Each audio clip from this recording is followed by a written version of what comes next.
Estás entrando en más allá del miedo. Este lugar no es para los débiles ni para aquellos que temen explorar lo desconocido. Aquí descubrirás terrores que traspasan los límites del entendimiento humano, horrores tan profundos y oscuros que desafían la razón misma. Cada historia revelada en este espacio te llevará más allá del miedo convencional, sumergiéndote en un océano de pesadillas sin fin. Prepárate, porque después de cruzar este umbral, tu percepción del miedo cambiará para siempre.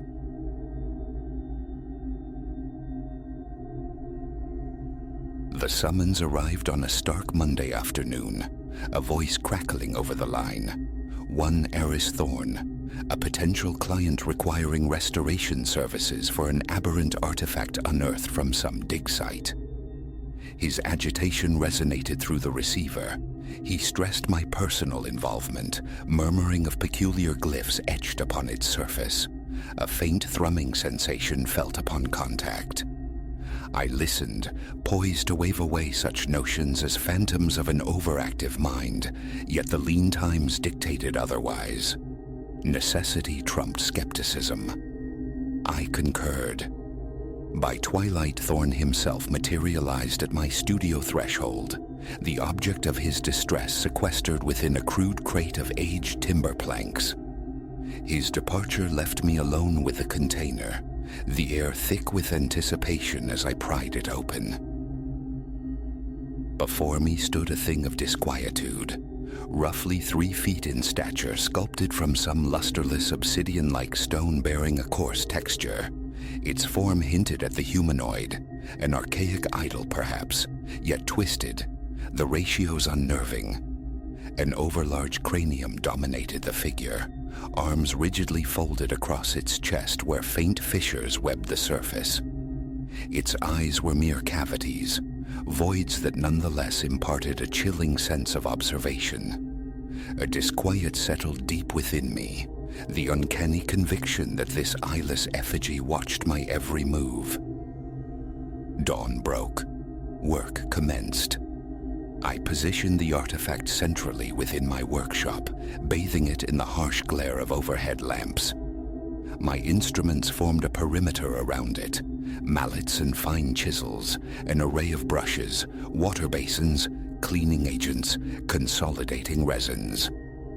The initial task: assess its structural soundness, mend the fractures, then refine the weathered exterior. The moment my palms pressed against the statue's torso, a subtle vibration met my touch.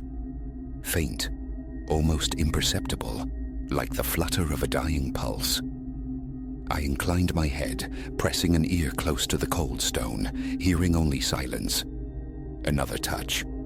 The vibration ceased. The stone felt cool, inanimate, yet the phantom pulse lingered in my memory, my certainty wavering. Dampness beaded on my brow. I swiped it away with a dusty hand. Imagination, surely. Shaking off the unease, I pressed onward. That day dissolved into meticulous cleansing, liberating the statue from layers of accumulated soil and dust. A fine bristled brush traced the delicate contours, dislodging grime. The pungent aroma of ancient earth permeated the air, mingling with a musty futter that clung stubbornly to my gloves. Intermittently, a prickling sensation crawled up my spine, compelling glances over my shoulder, the persistent illusion of unseen company. Nerves, I insisted inwardly. As evening shadows bled into the workshop, a significant portion of the encrustation yielded, revealing sharper details. The visage, though smooth, bore a chipped wound where a mouth should be. Intricate patterns, webs of lines and circles, adorned the crossed arms, demanding careful attention. Exhaustion finally claimed me near 10. I extinguished the main lights, leaving only a single bulb burning directly above the statue. Securing the workshop, I ascended the stairs to my living quarters above. A whisper, thin and indistinct, brushed against the edge of hearing as I reached the landing. I froze, straining to listen, but silence resumed its reign. Peering down through the stairwell railing, I saw the statue, immobile in its pool of light. Just fatigue playing tricks on my ears, I concluded, and sought my bed. Sleep proved elusive. Around the second hour past midnight, a distinct scraping sound echoed from below, jolting me upright. My heart hammered against my ribs.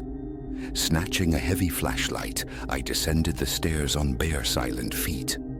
The workshop lay steeped in darkness, save for the skeletal patterns of moonlight cast through the tall windows. The concrete floor bit cold against my soles as I approached the central space. The statue. It wasn't quite as I'd left it. The arms remained folded, yet the angle felt altered, subtly shifted. I stood transfixed, attempting to reconstruct its precise posture from hours earlier. Laying my hands upon it once more, I registered a distinct warmth emanating from the stone, though the vibration remained absent. Perhaps I was mistaken, disoriented by shadow and sleeplessness. Retreating towards the stairs, I couldn't dispel the conviction that something within that stone form now stirred, awake and aware. Morning offered a chance to reset, to approach the artifact with renewed objectivity.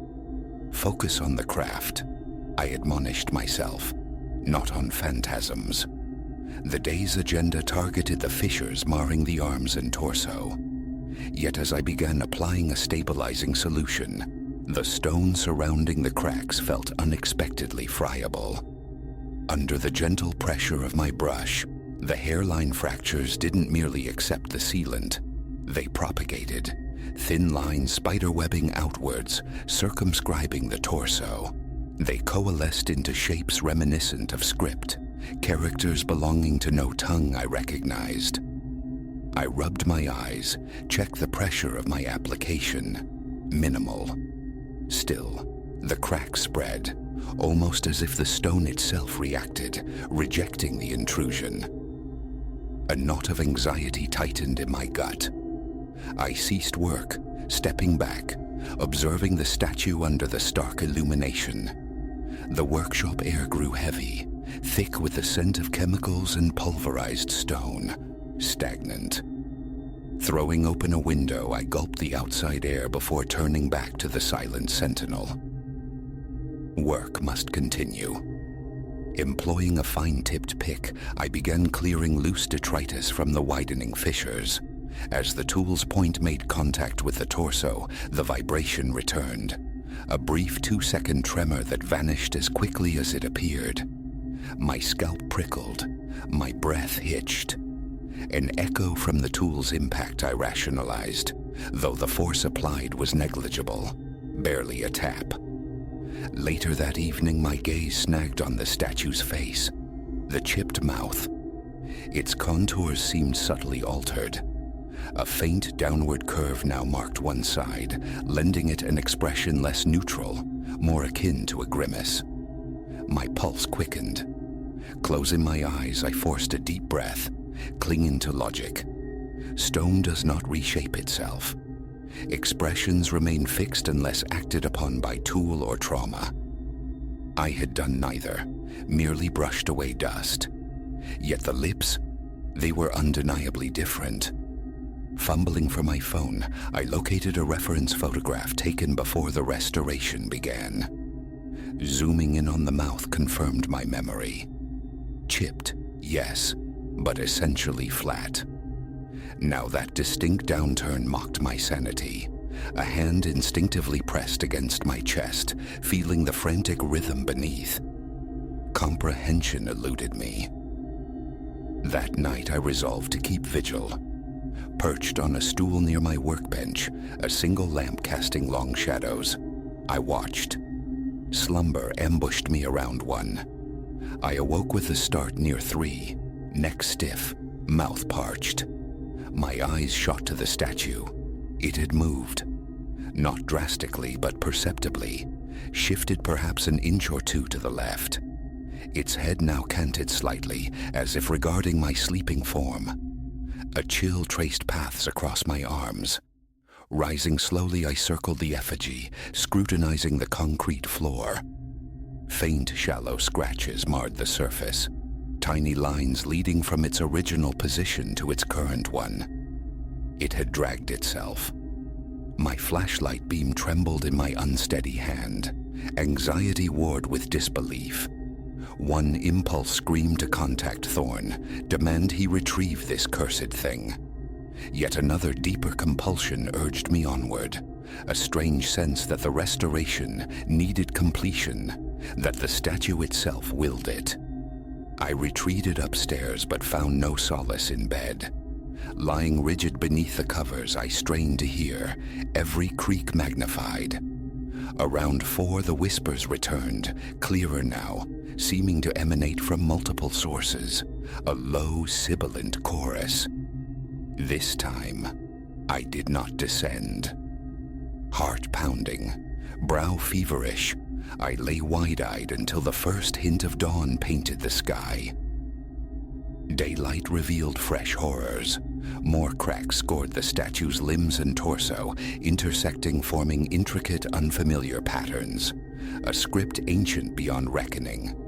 Futile searches through online databases and reference books yielded nothing.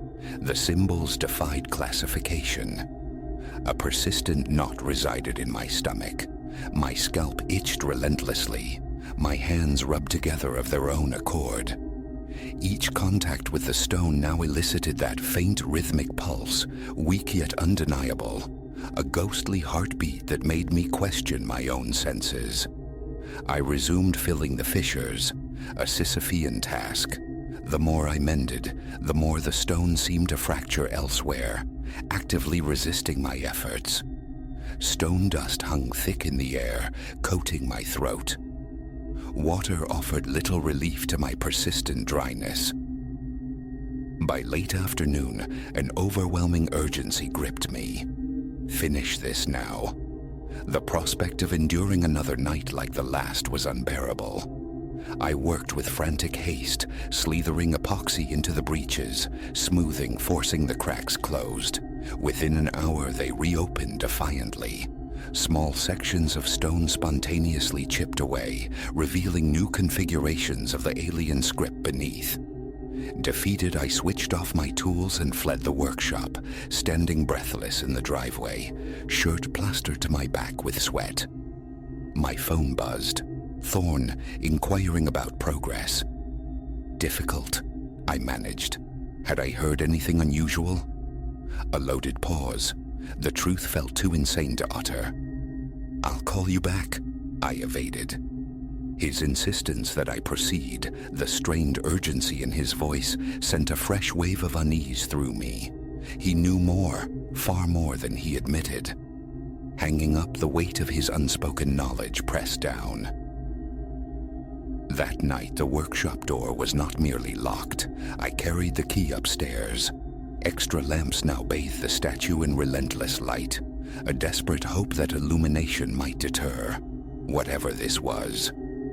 Around 11, a dull rhythmic thudding commenced from below. Slow, deliberate, like a colossal heart beating within the stone. It persisted for an hour. I lay in bed, fists clenched, teeth grinding against a rising tide of nausea. At midnight, the whispers swelled again, achieving a disturbing clarity, articulating syllables in no human language. My chest constricted. My pulse became a frantic drum against my ribs.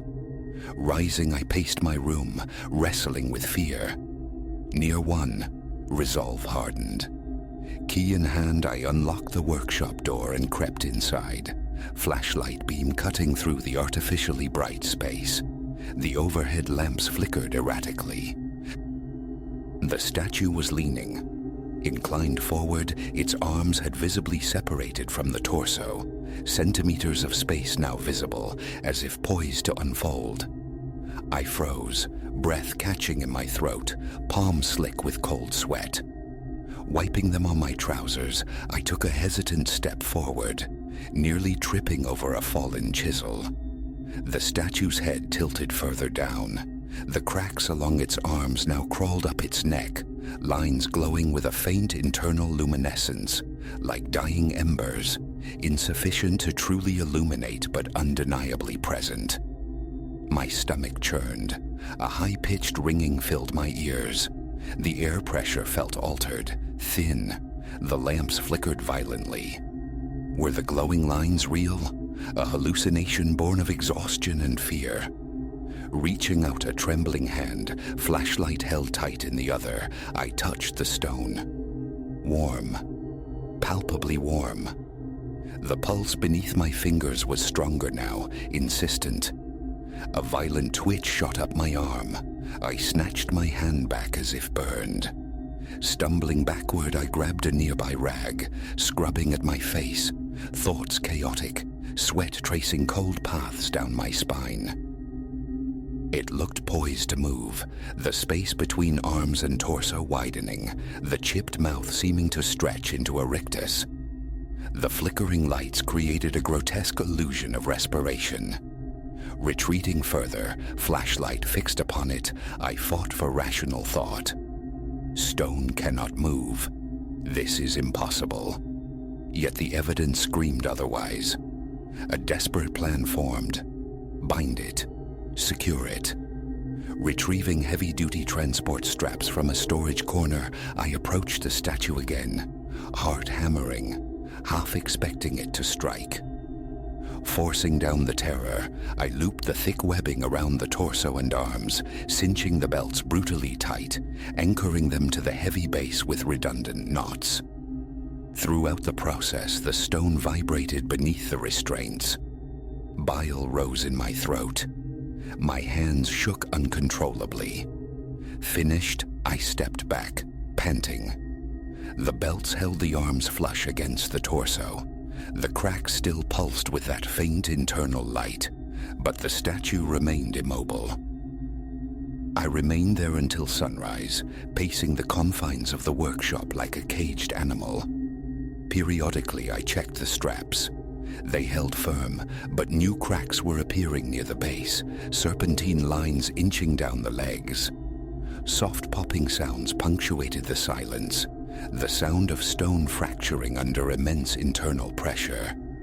I tried playing music on my phone to drown out the incessant whispers, but they wove themselves beneath the melodies, inescapable. By morning, the glow had subsided, leaving only the intricate web of fissures and that lingering, unsettling sense of breath held within the stone. The moment pale light filtered through the windows, I called Thorn. My voice, thin and reedy, conveyed my refusal to continue, attempting to articulate the night's impossibilities. He cut me off, his tone hard. Finish the job, no matter what. A substantial sum was mentioned, a lure I found myself unable to entirely resist, coupled with that perverse, inexplicable pull. A need to see this through to its conclusion. One final call when it was done, I promised, my voice hollow. That entire day became a battle of attrition, tightening straps as new fractures emerged, patching surfaces that seemed determined to shed their skin. Watching, always watching the statue, now undeniably perceived as a living entity. Each application of epoxy met with that resonant vibration. By late afternoon, the archaic symbols had proliferated across the entire torso, arranged in disturbingly neat lines, curves, triangles, spirals coalescing into a language of madness. They seemed to writhe at the periphery of vision, glance away, look back, and the arrangement felt subtly altered. As dusk descended, my grip on reality felt tenuous. Eyes burning, back aching, fingers raw from the tools. I questioned my sanity. Was this elaborate delusion? Yet the physical manifestations remained. The cracks, the warmth, the flickering lights, the whispers, the scratches on the floor. The urge to take a sledgehammer to it, to shatter the source of this terror, surged, only to be choked back by a deeper, colder fear. Something ancient resided within, something potent. It yearned for release, for awakening. I felt its relentless pressure building. Nightfall. The workshop lights hummed their dissonant tune. The statue stood bound, quiescent yet radiating menace. Locking the door once more, I stood just outside, pressing an ear to the wood. The rhythmic thudding returned, steady, insistent. The very floor seemed to vibrate beneath my feet. My head throbbed. Exhaustion warred with adrenaline. Unable to leave, I re-entered, taking my now familiar position on the stool, flashlight aimed like a weapon. The cracks began to glow faintly again. The straps groaned under invisible strain. I watched the stone press outwards, the arms yearning for freedom. Hand pressed to my chest, trying to regulate my ragged breathing. I knew compliance was the only path left. Grasping my chisels, I approached, mine stripped bare save for a single imperative: finish the restoration. Perhaps completion would appease it. Perhaps then I could hand it off to Thorn and cleanse my hands, my space, my mind of this nightmare. I chipped away loose fragments, the stone vibrating violently under my touch, my wrist aching with the tension. The glow intensified with my work, the cracks birthing ever more complex symbols. Epoxy filled the breaches, smoothed over, only for new fissures to appear moments later. Sweat glued my clothes to my skin. The air hung thick with the cloying smell of chemicals and damp earth. Hours bled together in a fugue state of relentless effort. Belts creaked. The statue subtly shifted within its bonds. Tools clattered against the concrete. I shut out the impossible movements, focusing solely on the mantra: smooth the stone, fill the cracks, seal the surface, repeat. Then, abruptly, it ceased. The cracks stopped spreading. The glow receded. The statue fell utterly still, though the faint low hum persisted. A resonant frequency felt more than heard. Stepping back, gasping for breath, a wave of conflicting emotions washed over me. Profound relief tangled with suffocating dread. From a purely technical standpoint, the restoration was complete. Yet the presence, the entity I sensed within, felt stronger, more consolidated than ever. In the pre-dawn hours, I placed the call. My voice trembled as I informed Thorn the work was concluded. "Are you quite well?" he inquired, a strange solicitude in his tone. "Yes," I lied, the word tasting like ash. He promised to arrive shortly for collection. The line went dead. I stood frozen, staring at the statue. Its mouth remained a cracked aperture, its eyes vacant abysses. The straps held its arms pinned, a temporary measure against an inevitable release. My heart hammered a frantic rhythm against my ribs. Wiping my face on my sleeve, body screaming with fatigue, rest remained impossible. Now, I wait. In the center of my workshop stands the restored effigy, bound and humming its silent, steady song. There are no words to convey this experience to another soul. My pulse races. Gooseflesh prickles my arms. If I hold my breath, truly listen, the whispers still slither at the edges of perception. What transpires when Thorn arrives is a terrifying unknown. What this statue is capable of, what I have inadvertently facilitated by completing its form, these questions hang heavy in the air. There is no reversing this course. All that remains is to stand here, hand hovering near the door latch, flashlight clutched tight, listening for the crunch of tires on gravel, waiting to expel this thing from my life, and praying, desperately praying, that I haven't just polished the cage bars for something ancient and ravenous that will never truly leave.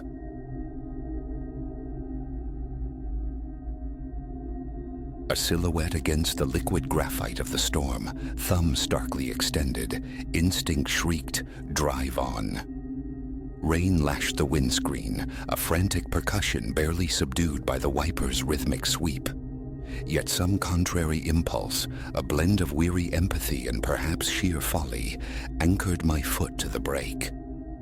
That fleeting decision, born of the tempest and a stranger's plight, was the hinge upon which my reality swung into a terrifying nocturne, a plunge so deep it would forever haunt the edges of my sanity.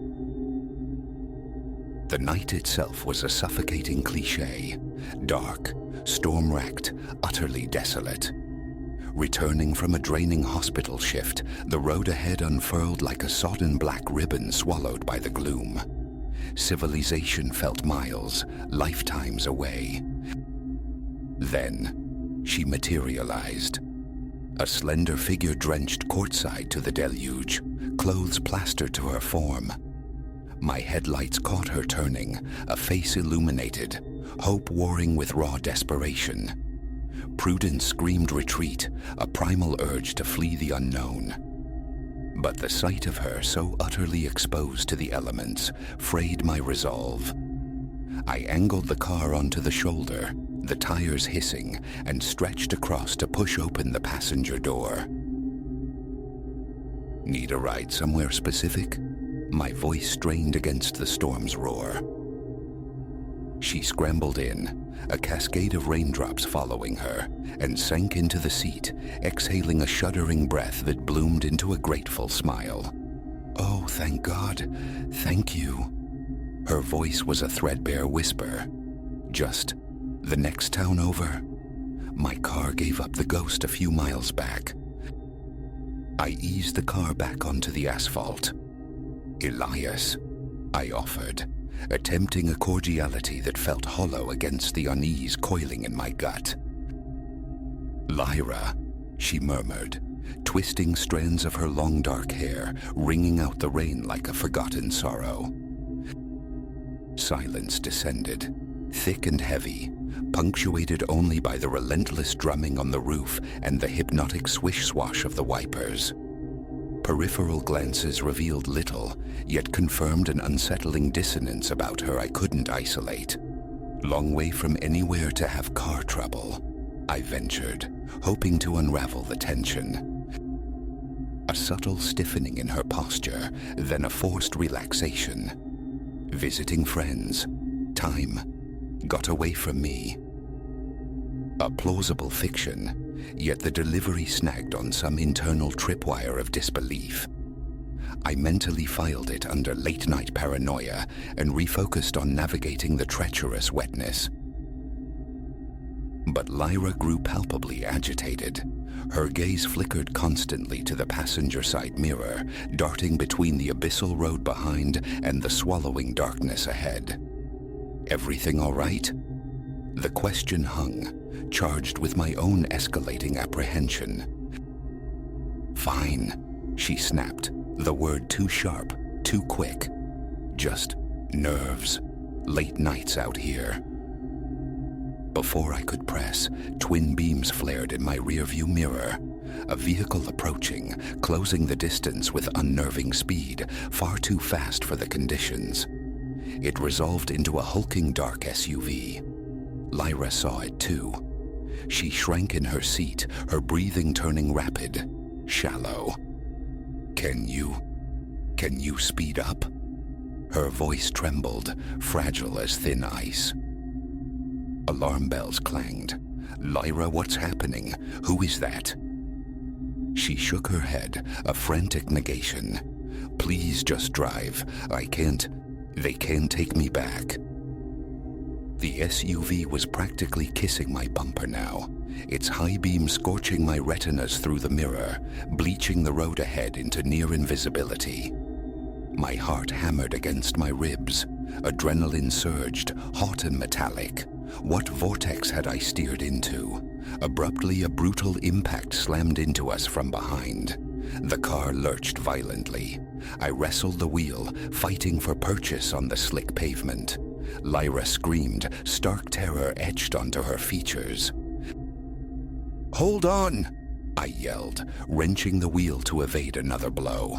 The SUV clung relentlessly, a predator glued to our tail, matching every desperate swerve, every surge of speed. Who are they? I demanded, fear curdling with anger. What do they want? Tears streamed down Lyra's face, her explanation fractured by sobs. They're awful people. I got away. They want me back. Please, hey, please, don't let them. My thoughts spun. This woman, this situation. What grotesque reality had I inadvertently joined?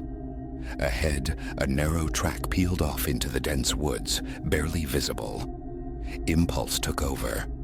I yanked the wheel hard, sending us skidding onto the unpaved path. The SUV followed, but the constricted passage offered a slight advantage. My smaller sedan navigated the tight turns with more agility. We plunged deeper into the arboreal darkness, trees blurring into whipping streaks beside us. The SUV's headlights bobbed erratically in the distance behind, a persistent, menacing glow. "There's a town," Lyra said, her voice gaining a sliver of steadiness. "Just ahead. If we reach it, we'll be safe." I gave a grim nod. Every fiber of concentration poured into mastering the treacherous path. Rain continued its deluge, the car threatening to hydroplane on multiple occasions. Yet somehow miraculously I kept control. After an eternity compressed into minutes, faint lights punctured the gloom. The town. A wave of relief washed over me as the first dilapidated structures emerged from the night. But the relief curdled almost instantly. As we rolled onto the main street, an unnerving stillness struck me. Utterly deserted.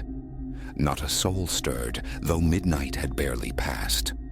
Worse, the buildings themselves exuded decay. Windows boarded, facades crumbling, an air of long abandonment clinging to everything. What is this place? I breathed, slowing the car, the emptiness pressing in. Lyra scanned the surroundings, her eyes wide with dawning horror. "No," she muttered, shaking her head. "No, this isn't it. This isn't the town. Wrong turn. We must have taken a wrong turn." The hairs on my nape prickled.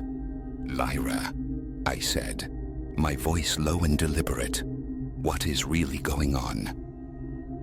Her answer was preempted by the roar of the SUV tearing into the desolate town square behind us. In the mirror's reflection, two figures spilled out, dark shapes brandishing what were unmistakably firearms. "Drive," Lyra shrieked. "Go." I slammed my foot down, but the engine coughed, sputtered, and died. The fuel gauge read empty. "Run," I bellowed, shoving my door open. We tumbled out into the rain-swept street, the phantom town swallowing us whole. Footsteps pounded behind us, punctuated by harsh shouts. Lyra led, darting through the spectral landscape with a confusing certainty, given her earlier disorientation. Around a corner looming before us stood the skeletal frame of an ancient, decaying church. Without pause, she bolted towards it, wrenching at the massive, groaning wooden door. I stumbled in after her, throwing my weight against the door to heave it shut. Inside, the air hung thick with dust and neglect.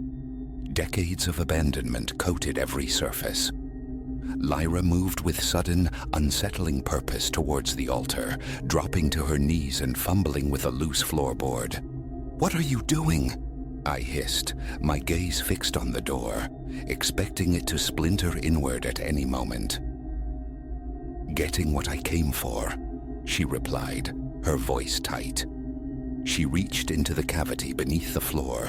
When she rose, she held a small, intricately carved box and a pistol. I recoiled, stumbling backward, my mind struggling to bridge the chasm between the damsel in distress and this armed, determined figure. "Lyra." "What?" She turned, her eyes transformed, hard, glacial, devoid of the desperation I'd first seen. "Sorry, Elias. You seem decent, but they can't have this, and I can't have witnesses." Outside, the heavy tread of boots approached the church entrance. Lyra raised the gun, aiming it squarely at my chest. Time warped, stretching into agonizing slowness. Every detail burned itself into my vision. The resolute set of her jaw, the metallic gleam of the weapon in the oppressive dimness, the ornate box clutched fiercely in her other hand. The creak of floorboards announced our pursuer's entry, their ragged breathing echoing in the vaulted silence. Then, pandemonium. The men burst in, weapons leveled. Lyra pivoted, firing with startling ferocity. Instinct hurled me behind a solid oak pew as bullets shrieked overhead.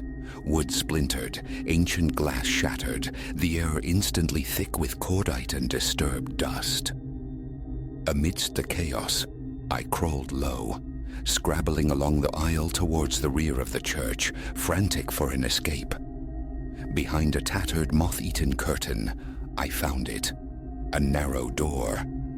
I slipped through, into a tight spiral staircase ascending into darkness. I climbed, propelled by sheer terror, the cacophony of the firefight below gradually receding. Reaching the summit, the bell tower, I found a small arched window offering a panoramic view. Far in the distance, a cluster of lights twinkled. A real town, alive and breathing. Below, the gunfire abruptly ceased. Footsteps echoed on the stone stairs. I flattened myself against the cold wall, holding my breath. Lyra appeared in the doorway, streaks of blood marring her face, the box still clutched tight.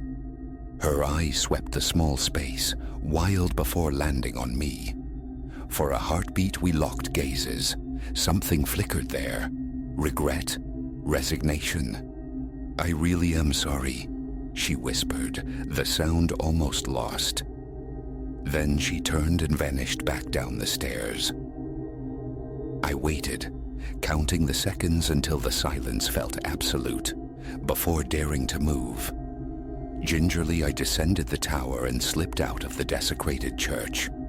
The ghost town lay silent and empty once more, offering no trace of Lyra or her pursuers. Guided by the distant glow, I began to walk. Hours later, sodden and trembling, I stumbled into the outskirts of a genuine town, filled with the mundane miracle of ordinary life.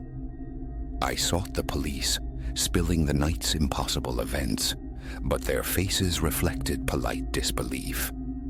The story sounded unhinged, even recounted by my own tongue.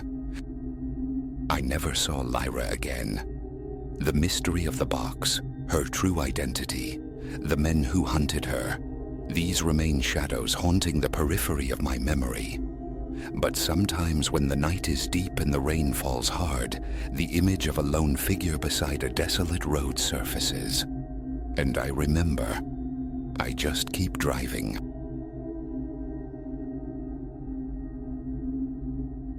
The instant the city was swallowed whole by darkness, a prickle of unease traced my spine. Not merely my apartment, but the entire sprawling metropolis had winked out of existence. Yet as my fingers scrabbled blindly within the bedside drawer for the familiar cylinder of a torch, a different sound sliced through the sudden quiet, the distinct metallic skittering of someone forcing my front door lock. In that heartbeat, my universe compressed violently to the threshold of my home, the city-wide power failure paling into insignificance beside this immediate, invasive threat. I became stone, hand hovering uselessly over the jumble in the drawer. The scraping persisted, escalating in frantic urgency with each tick of the unseen clock. My pulse hammered against my ribs, a frantic drumbeat I felt certain must betray my presence to the violation unfolding just feet away. At last, cool metal met my searching fingertips. I resisted the urge to ignite its beam, the potential flash a beacon I couldn't risk exposing. Instead, I hugged the torch to my chest, a flimsy talisman against the encroaching dread, my thoughts a frantic scramble for sanctuary. The studio was compact, barely more than a sleeping alcove bleeding into a kitchenette, flanked by a minuscule bathroom. Hiding places were laughable illusions, escape routes non-existent. The sole window offered only a vertiginous 6-story plunge to the street. Trapped. The insidious scratching ceased, supplanted by a soft, definitive click that sent shards of ice flooding my veins. They had breached the boundary. Hinges groaned a reluctant protest as the door swung inward. Footfalls followed, measured and deliberate, stepping onto my floorboards, claiming my space. I held my breath captive, flattening myself into the shadowed recess beside the bed, willing the absolute black to be my cloak. "I know you're here," a voice resonated, low and gravelly, laced with menace. Unfamiliar. Male. Why not emerge? Make it simpler for us both. Stillness was my only defense. I didn't twitch, barely drew air. Perhaps if I achieved perfect inertia, he might assume vacancy and withdraw. He did not. Instead, the sound shifted. Drawers being wrenched open, the rustle of my few possessions being disturbed. Every noise detonated in the profound silence, my senses stretched taut, mapping his unseen movements. Passivity was a luxury I couldn't afford. Waiting to be discovered was unthinkable. With agonizing slowness, I began to slide along the wall, aiming for the kitchenette. A knife, perhaps? My foot snagged on a carelessly discarded shoe, a slight stumble that reverberated like a gunshot in the stillness. The intruder's explorations paused. "There you are," he murmured, his voice closer now, chillingly intimate. Panic detonated within me. Stealth abandoned, I lurched towards the kitchen counter, hands flung out into the void. I heard him behind me, his steps quickening, purposeful.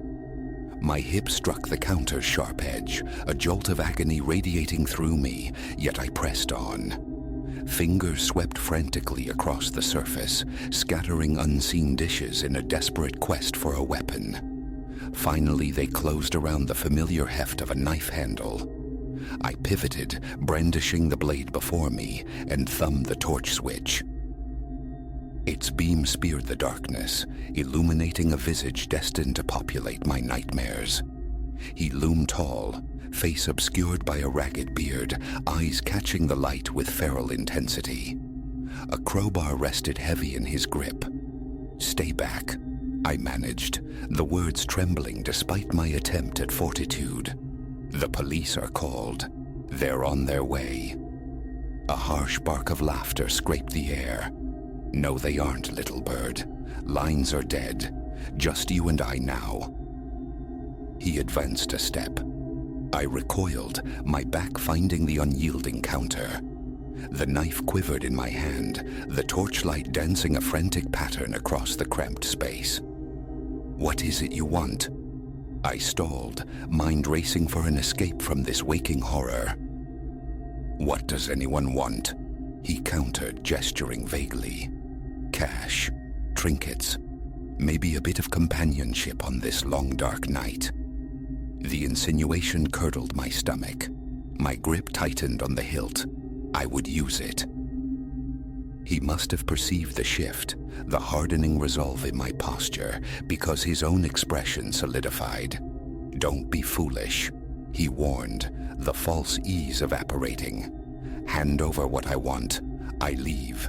Nobody needs to bleed." But his eyes betrayed the lie. Capitulation felt like a death sentence. Fighting was the only path. In a surge of desperate action, I lunged, slashing wildly. He recoiled, the blade slicing empty air. The torch beam wobbled, momentarily plunging us back into disorienting blackness. A snarl ripped from him, raw anger replacing the predatory charm. The crowbar whistled past my ear as I ducked instinctively, feeling the displaced air, hearing the sickening crack as it met the cabinets behind me. I scrambled away, seeking distance, but the darkness warped my sense of direction. My foot caught perhaps on a fallen chair, sending me sprawling onto the hardwood floor. The knife spun from my grasp, swallowed by the shadows.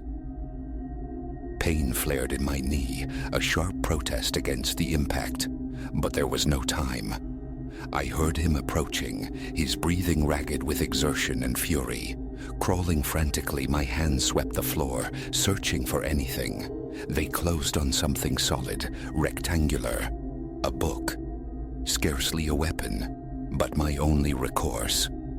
As his presence loomed directly above, I tensed, waited. Then, summoning every ounce of strength, I swung the book upwards. It connected with a satisfying thump. A grunt of pain confirmed the hit. Seizing the fleeting advantage, I scrambled upright and bolted. But where? The front door stood ajar, an invitation to the equally black hallway where he might easily overtake me. The bathroom. A lock. Perhaps the tiny window. I slammed the bathroom door shut, fumbling with the lock mechanism in the pitch dark. Just as the bolt clicked home, a heavy impact shuddered the wood from the other side. "Open this door!" he roared, his fists raining blows upon it. "Open it, damn you, or I'll splinter it." I retreated, eyes darting wildly around the confined space. The window, small, high, but the only potential egress. As the assault on the door intensified, wood groaning under the onslaught, I clambered onto the toilet lid, reaching for the window latch. Stiff, corroded, it resisted my trembling fingers. A loud crack fractured the air. The door panel was giving way. I clawed at the latch with renewed desperation, finally wrenching it open. Cool night air flooded in, carrying the chaotic symphony of the powerless city. Distant sirens, shouts from the street below. With a final ear-splitting crash, the bathroom door burst inward. No looking back, no hesitation. I propelled myself towards the opening, ignoring the scrape of the frame against my skin. For one terrifying suspended moment, I hung precariously, half in, half out. Then, hands clamped onto my legs, yanking, trying to drag me back into the nightmare. With a final convulsive shove, I tumbled free. My stomach plummeted. The fall. This was it. But instead of the unforgiving pavement 6 stories below, I landed with a jarring thud onto a metal platform I hadn't known existed. A fire escape. The impact stole my breath, but survival instinct screamed louder than pain. I heard him cursing from the window, struggling to follow through the narrow opening. Forcing myself upright, ignoring the symphony of aches protesting throughout my body, I started down the rickety metal stairs, the structure groaning and swaying beneath me as I descended as rapidly as the darkness allowed. When my feet finally met the blessed solidity of the alley pavement, I ran with a desperation I hadn't known I possessed, lungs searing, legs churning. Ran until the sounds of pursuit dissolved into the city's ambient chaos, until I stumbled into a makeshift emergency hub bustling under generator lights. Later, wrapped in the crinkling embrace of a shock blanket while a paramedic tended my scrapes and bruises, the adrenaline tide finally receded. The crushing weight of the ordeal settled upon me, triggering violent, uncontrollable tremors.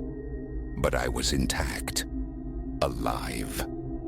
I had stared into the abyss of my deepest fear and somehow clawed my way back. And as the first tentative fingers of dawn began to paint the bruised sky, reclaiming the darkened city, I understood with bone-deep certainty that whatever came next, I would meet it. I was forged of stronger stuff than I had ever imagined.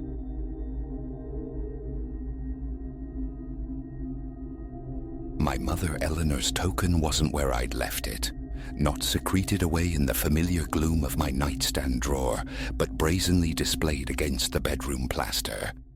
My first thought, hot and accusatory, landed on Chloe. Who else? She alone held a spare key to my apartment. Yet the bewildered confusion in her voice when I called felt genuine. A week, she swore, maybe more, since she'd last crossed my threshold. A different kind of chill, colder than the morning air, began to seep into the room. I stood there, phone cooling in my palm, eyes fixed on the bronze disc. It swayed almost imperceptibly from a nail that hadn't marred that paint the night before. I knew my walls. Sunlight slanted through the window, catching the intricate Celtic knotwork, making the endless loop seem to writhe. For 15 years since Eleanor passed, that token had lived in the drawer, her final gift pressed into my hand in the sterile quiet of the hospital. "Keep it safe," she'd whispered, her last words. And I had. Tucked away, a private anchor, felt but rarely seen. Sometimes late at night, I'd trace its dense patterns, feel the surprising heft of it. But hang it up? Expose it? Never. Now, it hung at eye level, a museum exhibit curated by an unseen hand. I lifted it gingerly. The metal was strangely cool. The nail beneath looked ancient, rusted, yet it couldn't be. I'd painted this room myself last summer, smoothing over every imperfection. No nails existed here. Trying to restore order, I returned the token to its drawer, buried it beneath charging cables and old receipts, and forced myself through the motions of getting ready for work. By midday, a flimsy narrative had formed. I'd hung it myself, half asleep, a forgotten act. Minds conjure phantoms, especially before coffee. That evening before surrendering to sleep, I verified its position in the drawer. I even captured a time-stamped photo on my phone, proof for a sanity I was beginning to doubt. It nestled there, inanimate. The next morning it mocked me from the wall again. Not just back, but moved. The nail occupied a new position, 6 inches to the left. Yesterday's anchor point vanished. No hole, no scuff, no ghost of its presence lingered on the pristine paint. My heart hammered against my ribs as I snatched the token down, the chain snarling in my haste. Work was forgotten. I called in sick, a tremor in my voice, and commenced a forensic sweep of my apartment. Every window latch secure, the deadbolt steadfast, no splintered wood around the locks, no telltale marks on the sills. Nothing was out of place, nothing missing, only this damned defiant piece of metal. Chloe arrived that evening, summoned by my increasingly frantic texts. My sleeplessness and raw nerves were plain to see. She took the token, turning the heavy disc over and over in her hands. "Maybe get it looked at," she suggested, her voice calm, practical. An appraiser, someone who knows about antiques, find out its story. "Eleanor just said it was old," I mumbled, passed down her side of the family. "There's clearly more to it," Chloe murmured, holding it towards the lamp. "The symbols, Celtic, yes, but twisted somehow, and it's so heavy for its size." She wasn't wrong. Barely 2 inches across, it weighed like a river stone. Not quite brass, not truly gold, some indeterminate alloy. And the pattern, 撑着它太久了，我的眼睛会疼，像是在追踪艾舍尔画作中不可能的线条。Staring at it too long made my eyes ache, like tracing impossible lines in an Escher drawing. "I'm locking it up," I declared, needing control. Properly this time. My closet housed a small strongbox, bolted to the floorboards, usually holding emergency cash and vital papers. I cleared a space, placed the token inside its steel embrace. Chloe watched as I spun the dial, the click sounding decisive, final. I checked it thrice. "Call me," she said softly at the door, her eyes full of worry, not for the token, but for me. Sleep was a battlefield lost before it began. Every floorboard creak, every settling sigh of the old building became a potential intrusion. Around 3 a.m., flashlight in hand, I checked the strongbox. The token lay within, inert, its surface absorbing the light. Relief was brief, fragile. Morning light revealed it resting on my pillow, less than an inch from my face. I recoiled violently, tangling in the sheets, tumbling to the floor. A sharp pain bloomed at my elbow as it struck the nightstand, a grounding shock of agony in the surreal nightmare. The token lay placidly on the white pillowcase, its chain coiled like a slumbering metallic viper. The strongbox, still locked. My trembling fingers worked the combination. Cash, passport, birth certificate, all present. Everything but the token. Chloe's phone went straight to voicemail. I called my boss, mumbled about a family emergency needing the rest of the week. It felt true enough. Hours dissolved online, chasing whispers of Celtic artifacts, migrating heirlooms, poltergeist phenomena.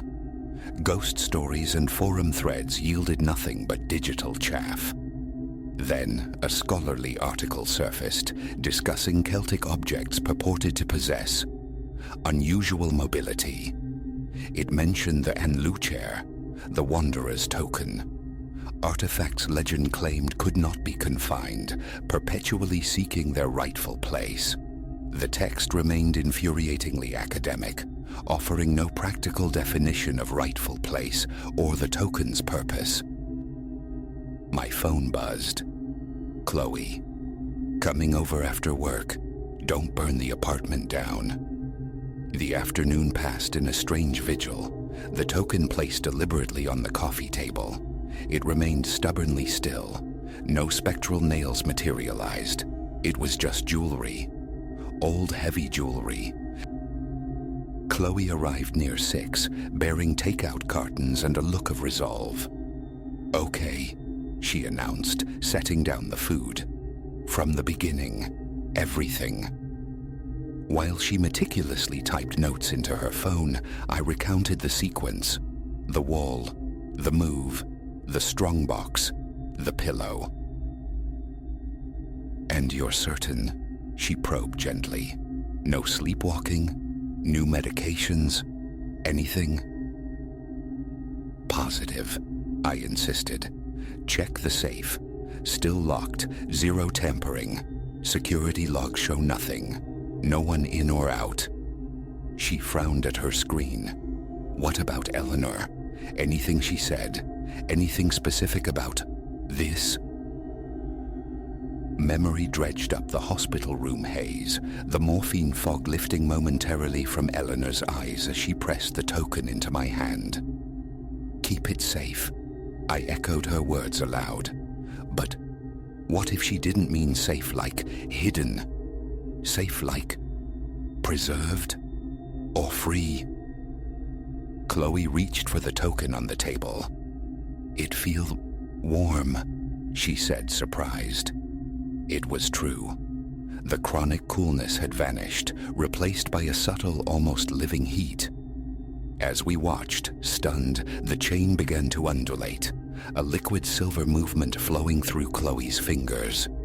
She gasped, dropping it. The token struck the rug with a disproportionately loud thud.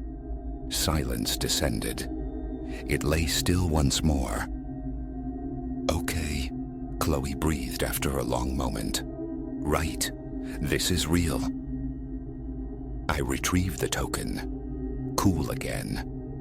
"Her things," I said suddenly. Eleanor kept boxes in storage, papers, photos. Maybe there's something. Chloe helped me haul the dusty container up to my apartment. We sifted through layers of a life packed away. Tax returns, birthday cards, brittle newspaper clippings.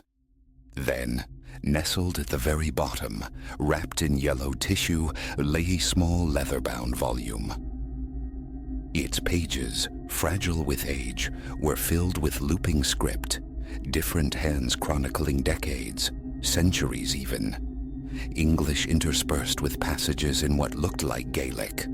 A journal, Chloe whispered, turning a page with utmost care. Leo, look, they're writing about the token, the luce. Entry after entry documented its strange persistence. Attempts to sell it, only for it to reappear. Efforts to destroy it, futile. One ancestor claimed to have cast it into the churning sea, only to awaken with it looped around his neck. This is insane, I muttered, dragging my hands through my hair. It's happening, though, Chloe said quietly. We saw it move. The question is, what now? We read on. The final entry, penned in Eleanor's familiar hand, was dated just months before her death. The Luchair has chosen Leo. I see its resonance with him, even now. I hope he understands when the moment arrives. Its weight is not burden, but anchor, a tether to origins deeper than mind can grasp. Leo, my son, if you read this, trust it. Trust yourself. My gaze fell upon the token, quiescent on the coffee table. As if sensing my attention, it emitted a faint vibration, the chain chinking softly against the wood. She knew, I whispered. She knew this would happen. Chloe squeezed my hand. What do you want to do, Leo? I picked up the token. It warmed instantly in my grasp, not unpleasantly, but like a recognition. The Celtic patterns seemed to settle, their dizzying complexity resolving into a clear, continuous, interwoven path. I'm going to do what she said, I told Chloe, my voice steadying. I'm going to trust it. From my toolbox, I retrieved a nail. I chose a spot on my bedroom wall, the same height where it had first materialized. The nail slid into the plaster with uncanny ease, as if the wall itself yielded. Carefully, I hung the token, ensuring the chain fell straight. There, I said, stepping back. Where you belong. That night, sleep came easily, deeply. When I woke, the token hung serenely, catching the dawn light. It looked correct, rooted, as if it had always been there. Weeks bled into months. The token remained. No more phantom migrations, no bedside appearances. Occasionally, I'd glimpse it swaying gently in a draft-free room. Sometimes, waking in the deep night, I'd perceive a faint luminescence emanating from it, the knotwork casting intricate, fleeting shadows. I continued deciphering the journal, Chloe helping with the older Gaelic passages. Generations of keepers chronicled their relationship with the Luchair. Some wrote of averted dangers, sudden premonitions. Others described dreams where the pattern shifted, revealing paths, faces, moments yet to come. These accounts spoke not of an object to be owned or contained, but of a companion, a guide, a link between worlds. Subtle echoes began in my own life. Not dramatic visions, but quiet nudges, intuitive shifts. A sudden urge to detour from my usual commute, arriving just moments after a collision I would have been caught in. An inexplicable pull towards a dusty antiquarian bookshop I'd never noticed, where I found a rare volume on Celtic lore that illuminated the token symbology. The Luchair hadn't been trying to frighten me. It had simply been asserting its nature, demanding its rightful place, not locked away, but present, integrated, seen. Eleanor's words resonated with new clarity. Keep it safe meant keep it true to its purpose. Keep it free. 6 months later, Chloe moved in. The token, she admitted, had become a familiar presence, almost comforting. She sometimes spoke to it when facing difficult choices. Like a very quiet, very ancient roommate, she'd joke. It still shifts occasionally, not escaping but communicating. Turning towards the door moments before an unexpected guest arrives, angling towards the window hours before a storm breaks. Once it fell from its nail without warning. That same day, a maintenance check revealed a slow gas leak in the building's pipes. I've begun adding my own entries to the leather-bound journal, my script joining the chorus of my ancestors. Eventually, the token will choose another keeper, guide me to pass it and the journal on. But for now, it rests on my bedroom wall, a silent, watchful presence. Its weight is not burden, Eleanor wrote. She was right. It's a connection, a constant reminder of mysteries that defy boxes and locks. Sometimes the only course is acceptance, openness, letting the current guide you. Each morning my eyes find the token. Sometimes sunlight catches it just so, a fleeting glint like a quiet greeting. And each night before sleep claims me, I echo my mother's final counsel, a mantra whispered into the dark. Trust it. Trust yourself. And I do.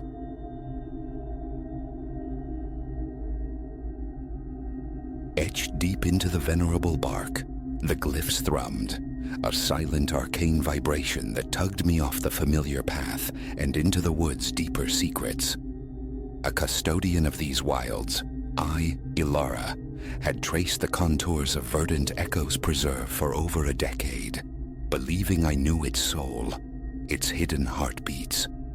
That particular autumn day, crisp and smelling of earth's slow decay, shattered the illusion. Leaves like shed copper crunched underfoot as I navigated the less trodden ways, the forest breathing its pre-winter sigh around me, a quietude I usually cherished.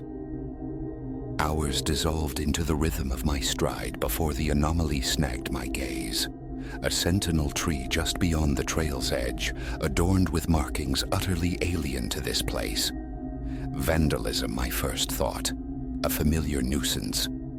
But proximity dispelled that notion. These were no crude scratches. Intricate sigils spiraled with deliberate artistry, echoing forgotten alphabets, part runic, part something far older, unknown even to my dabblings in antiquities. And stranger still, a faint luminescence pulsed within the carved grooves, a slow rhythmic beat against the wood grain. Hesitantly, my fingers brushed the nearest symbol. A current, sharp and startling, leaped through me, sending me staggering back. The familiar woods warped, colors bled into hyper-vivid hues, the air thickened, and the forest sounds intensified, resolving into faint, sibilant whispers weaving through the breeze in a tongue utterly beyond comprehension. I fumbled for my field camera, needing objective proof, but the lens refused its duty. The screen dissolved into static, the symbols blurring into an uncapturable haze, as if defying documentation. Marking the coordinates mentally, intending a report for the preserve's archaeologist, I turned, only to spy another sigil on a neighboring trunk, and another further on. A breadcrumb trail of light and mystery, luring me away from mapped reality, deeper into the arboreal labyrinth. Prudence screamed retreat, demanded backup. Yet a deeper insistence, a ravenous curiosity overruled. Where did this luminous path terminate? What forgotten narrative did these carvings weave? I yielded, stepping onto the unpathed earth. The woods responded, closing in. Canopies knitted tightly overhead, strangling the sunlight. The air grew dense, gravid with a scent both loamy and startlingly metallic. And always the whispers persisted, no longer peripheral but winding closer, louder with every step into the encroaching twilight. Time lost its measure before I breached a sudden clearing. The sight arrested me, stealing the air from my lungs. A ring of menhirs, colossal stones easily twice my height, pierced the gloom. Their surfaces writhed with the same sigils, now blazing, their collective light pulsing in a silent, synchronous rhythm. Within their circumference, the earth lay bare, stripped to dark, fertile soil. But the circle's heart held the true horror.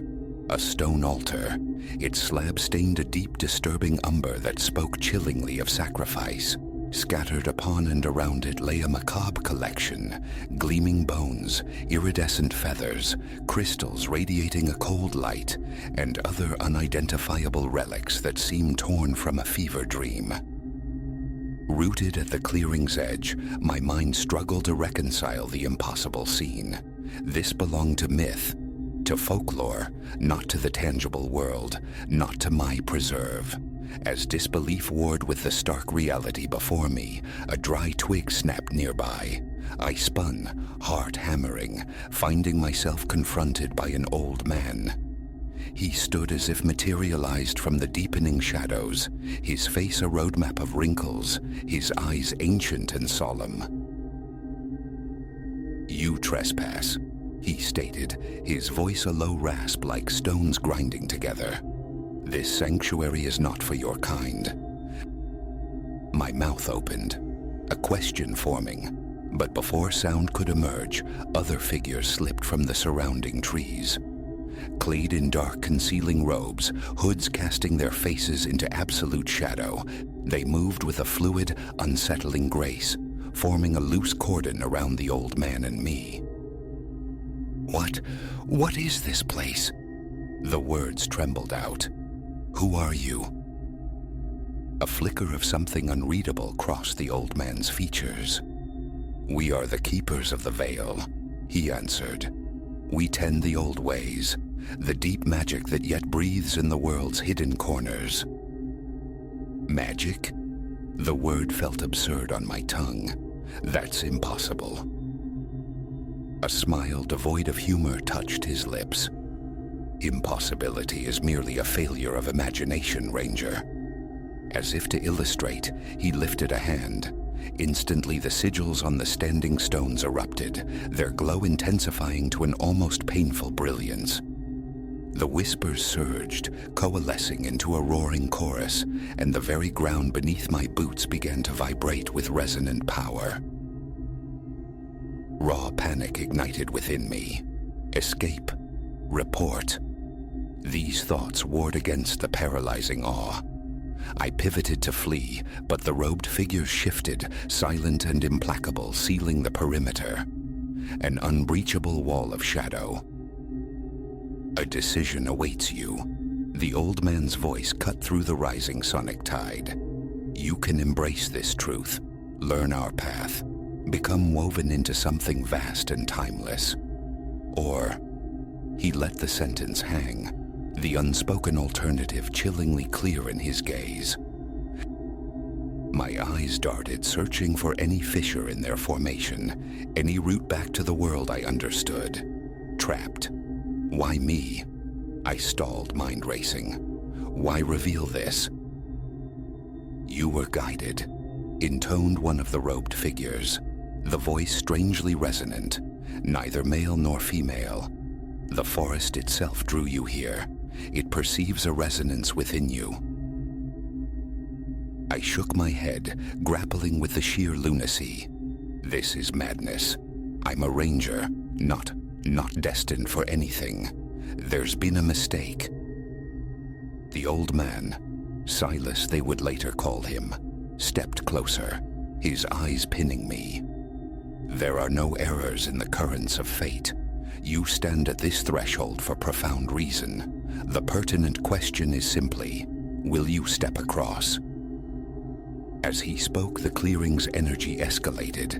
The glyphs pulsed faster, a frantic heartbeat of light. The whispers intensified, pressing against my ears, and the air grew thick with palpable pressure.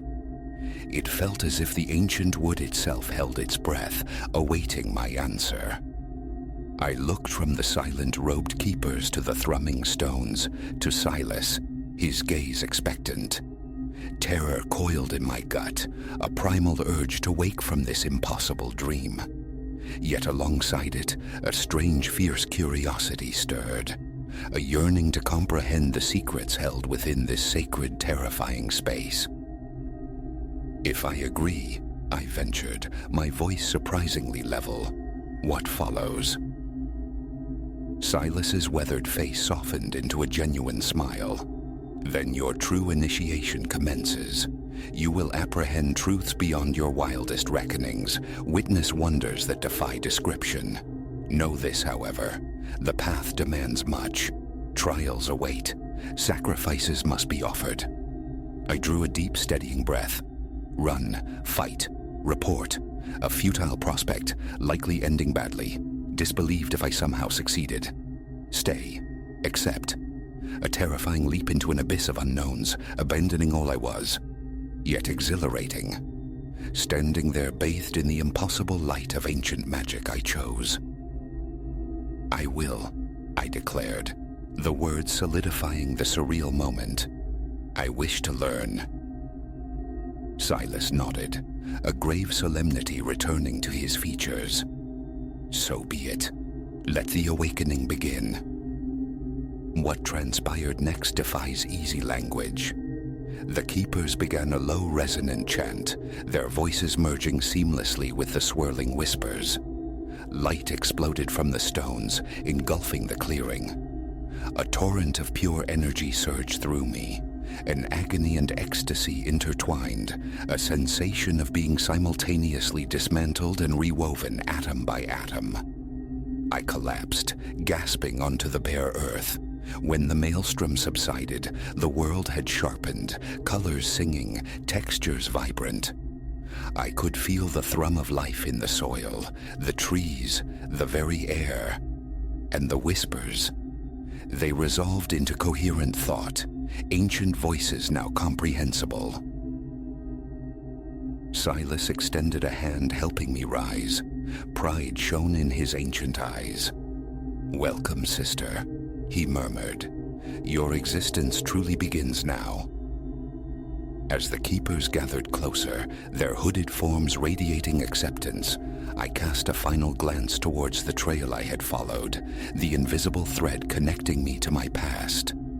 Ilara, the park ranger, already a phantom, a shed skin. What trials lay ahead, what forgotten lore I would unearth, what dormant power might bloom within me, remained veiled. But certainty settled deep within my bones. Nothing would ever be the same. The forest had claimed me, and I had answered its call. Whatever awaited, I stood ready.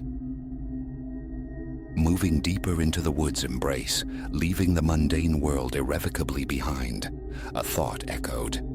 How many other hidden sanctums, potent with forgotten power, lay sleeping just beyond the veil of the ordinary? How many others like me might inadvertently cross that threshold, their lives forever rerouted by the wild's profoundest secrets? The forest, vast and enigmatic, held far more mysteries than I had ever conceived. And now, I was becoming one of them.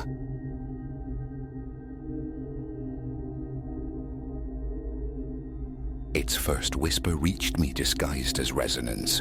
Deep within the canyon's gut I walked, swallowed by a path untrodden by my feet before.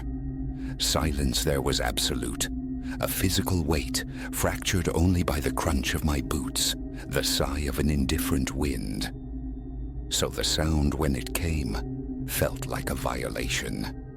Utterly alone, yet each syllable uttered, each scuff of stone returned too swiftly, too faithfully, a mirror made of air. It began innocuously. Poised on a precipice of weathered stone, drinking in the raw immensity, I breathed aloud. Magnificent truly. The words barely left my lips before returning. Magnificent truly. Not the canyon's hollow mimicry, but something else. A vocal specter, subtly discordant, intimate as a shared secret whispered just behind my ear. A whirl revealed nothing but indifferent rock, tenacious scrub, and the towering sandstone walls climbing toward a sliver of sky. The trail behind lay starkly vacant. A ragged breath sought calm, sought reason. Canyons play tricks with sound, don't they? Concave surfaces distort, delay. Logic wrestled with the chill snaking up my spine. Yet the unease clung like burrs. Deeper I pressed into the earth's fissure, the rock faces converging, stealing the sun, bleeding long cool shadows onto the path. The air grew heavy, stagnant, amplifying the thud of my own pulse, the scrape of my soles against the grit. Perhaps 30 minutes slid by. Fatigue demanded respite. I slumped onto a boulder flanking a tight curve in the trail, the silence pressing in. Thirst clawed at my throat. Unscrewing my canteen, the water cool against my lips, I murmured into the stillness. What in damnation was that? Instantly it answered, sharp, distinct, impossibly near. What in damnation was that? Ice flooded my veins. No geological quirk this. Too punctual, too precise. An intelligence lurked behind the mimicry, a presence mocking me from the unseen.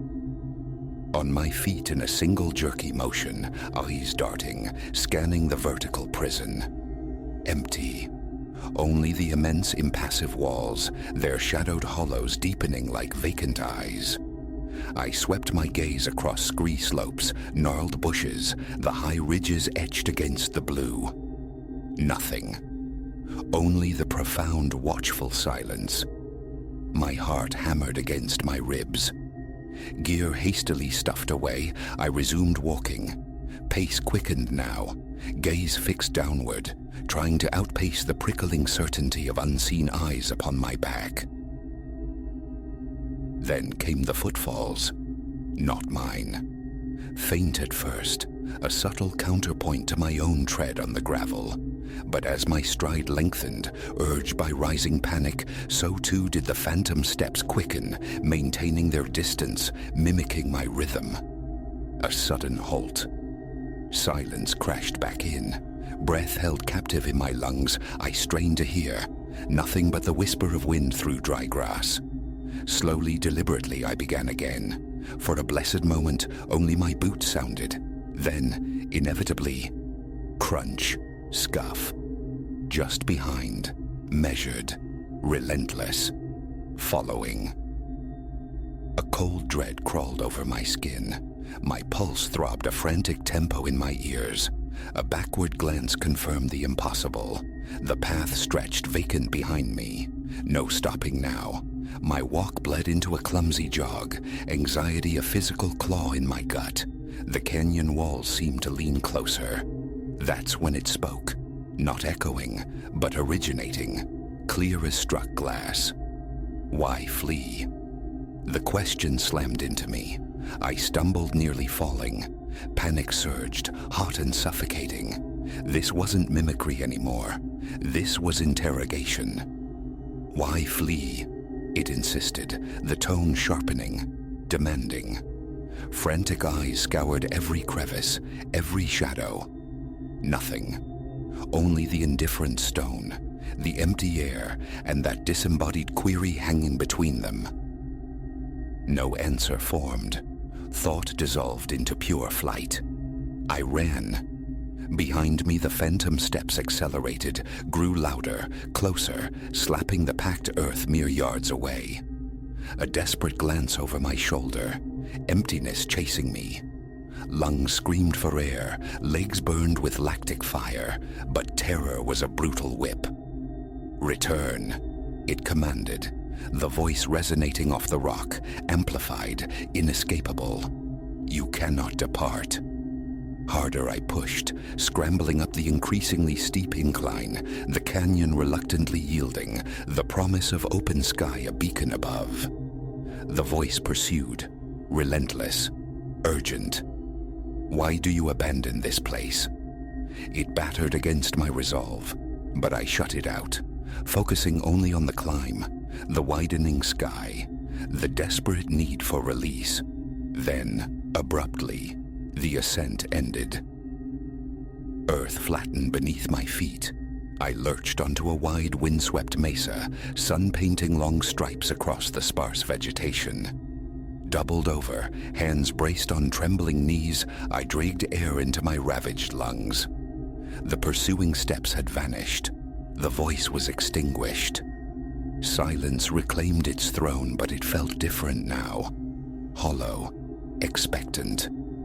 Cooler air bathed my face, yet a clammy chill clung to my skin. Eventually I straightened, compelled to look back down the serpentine trail snaking into the canyon's shadowed maw. Nothing. Just the path descending into the quiet depths. How long I stood there, searching the void for an explanation, a shape, anything I cannot say. The canyon offered only its vast, inscrutable silence, as if it had never uttered a sound. I turned from that place and never looked back, never set foot on that trail again. What stalked me in those narrows remains unknown, a nameless dread lodged deep within. But this I know. No canyon feels truly empty anymore. Even in the most profound solitude, a sense persists, of being heard, observed by something patient, hidden just beyond the veil of sight.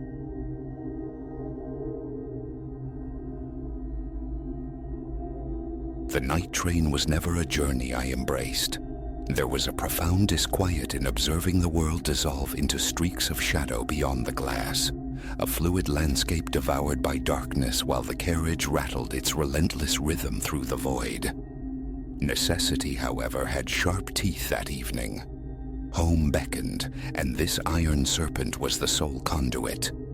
It would be uneventful, I assured myself, a passage through slumbering hours, the cars sparsely populated. Nothing untoward. How utterly mistaken I was.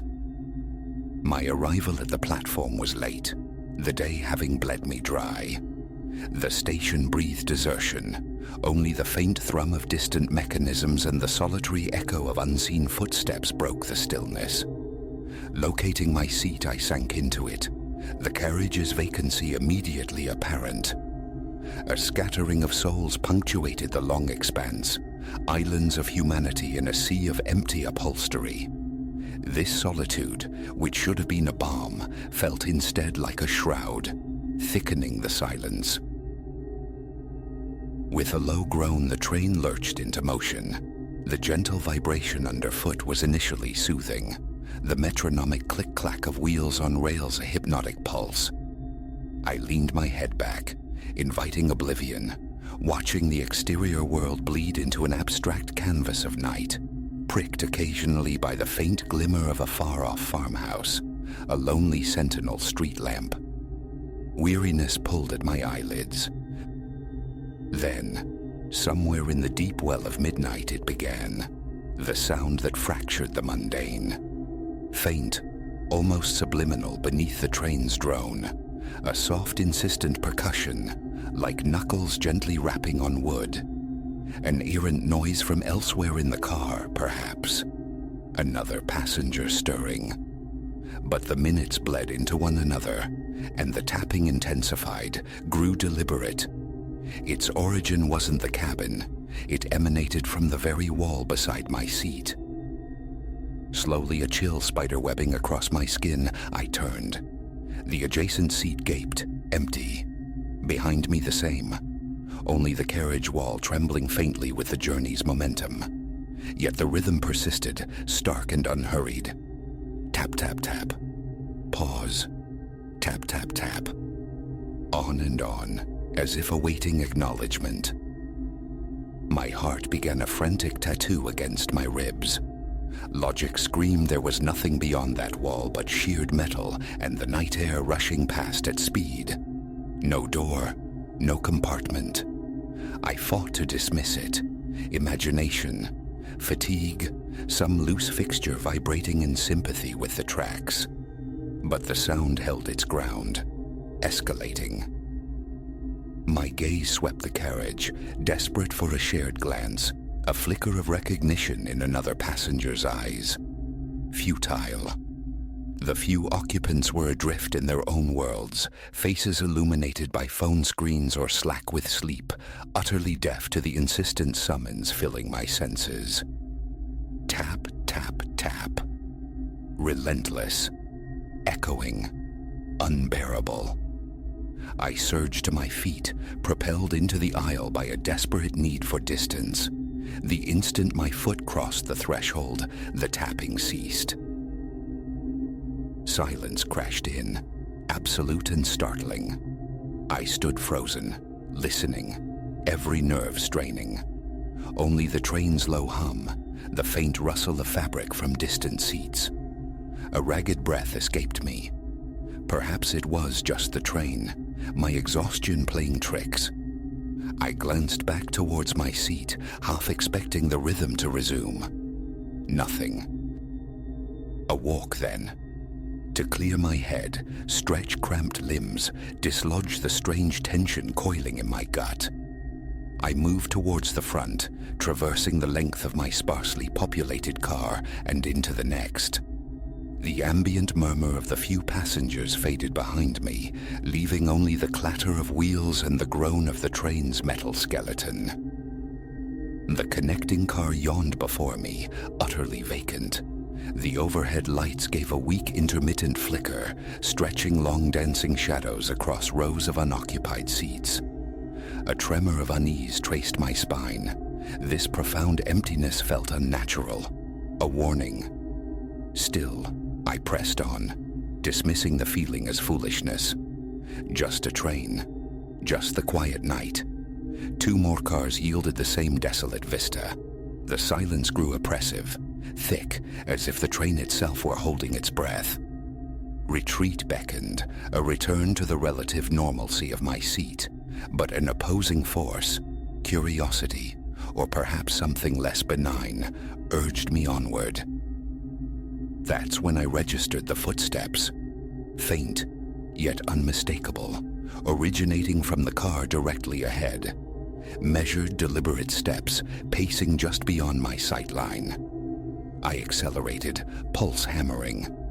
The footsteps kept pace, always just out of reach, a phantom guide denying pursuit.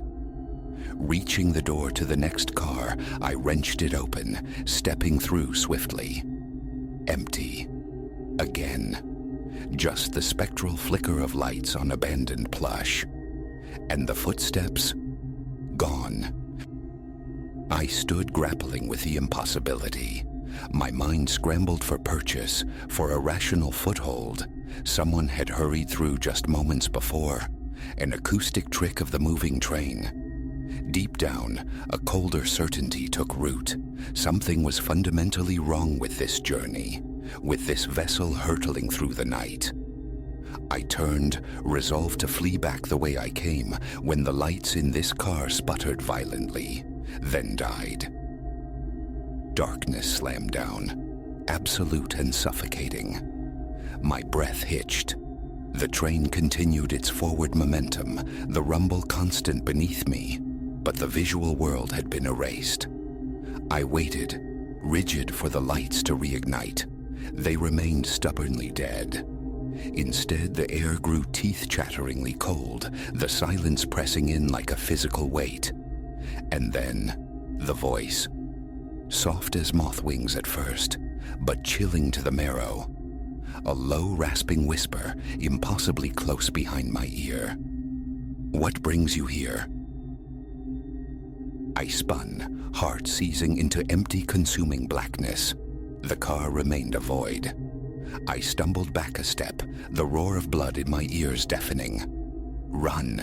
screamed every instinct, but my feet were leaden anchors. "What brings you here?" The voice insisted, louder now, grating. I retreated slowly, hands trembling, fumbling blindly for the door handle behind me. The air felt dense, charged, making each breath a struggle. The voice resonated again, louder still, booming through the vacant space. "What brings you here?" My fingers finally closed around the cold metal. I yanked the door open, tumbling backward into the adjacent car.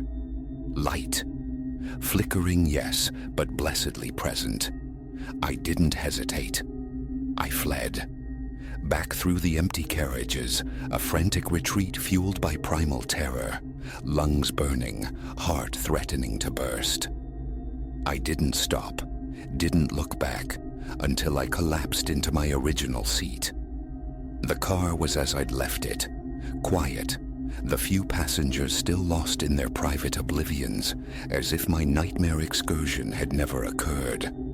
But the cold sweat, the trembling limbs, the echo of that voice, they were real. For the remainder of the journey, I remained welded to my seat, eyes locked on the window, watching the dark landscape smear past in an unending hypnotic blur. I didn't move. Sleep was unthinkable. I simply endured, marking time by the rhythm of the wheels until the blessed deceleration announced our arrival. Stepping onto the platform, the station air felt different, thinner, cleaner, safer. Yet as I walked away from the hulking metal form of the train, a persistent conviction trailed me like a shadow. Something unseen, unfelt by others, had disembarked with me. The night train and its secrets remain a journey I will never undertake again.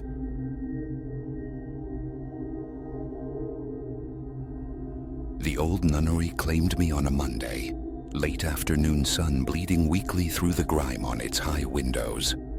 Its facade, a tapestry of cracked plaster and faded piety, loomed over the street. Inside, the air hung thick, a cold miasma of wet stone and something older, dustier.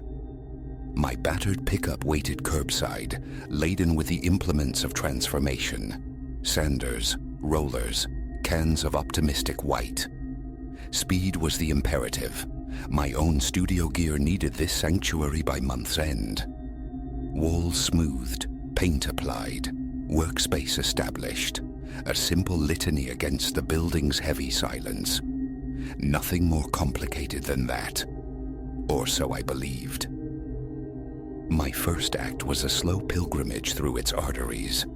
Vast ceilings soared into shadow, walls thick as fortress ramparts swallowed sound. The nuns' former cells, cramped alcoves of stone, punctuated the gloom off long corridors where slivers of light bled from pinched windows. Silence reigned, a profound, almost watchful stillness.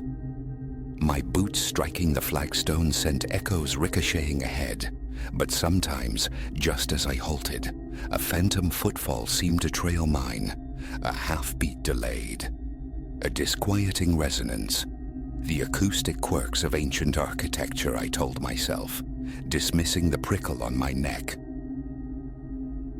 Work began with the walls, scarred testaments to time. Up the rickety stepladder I went, sandpaper biting into layers of calcified paint. Plaster dust, fine as powdered bone, filled the air, catching in my throat. With each abrasive stroke, a faint dry rasp answered, less like plaster yielding, more like fingernails tracing secrets on the other side. Ignore it, I thought. Old walls complain. But then, high on one expanse, near the vaulted ceiling, something else emerged. Not mere scuffs, but deliberate marks. My flashlight beam cut through the dust motes, illuminating rows of dark ink, characters jumbled into cryptic phrases, codes perhaps. Below each cluster, a faded signature, names lost to time or deliberate erasure.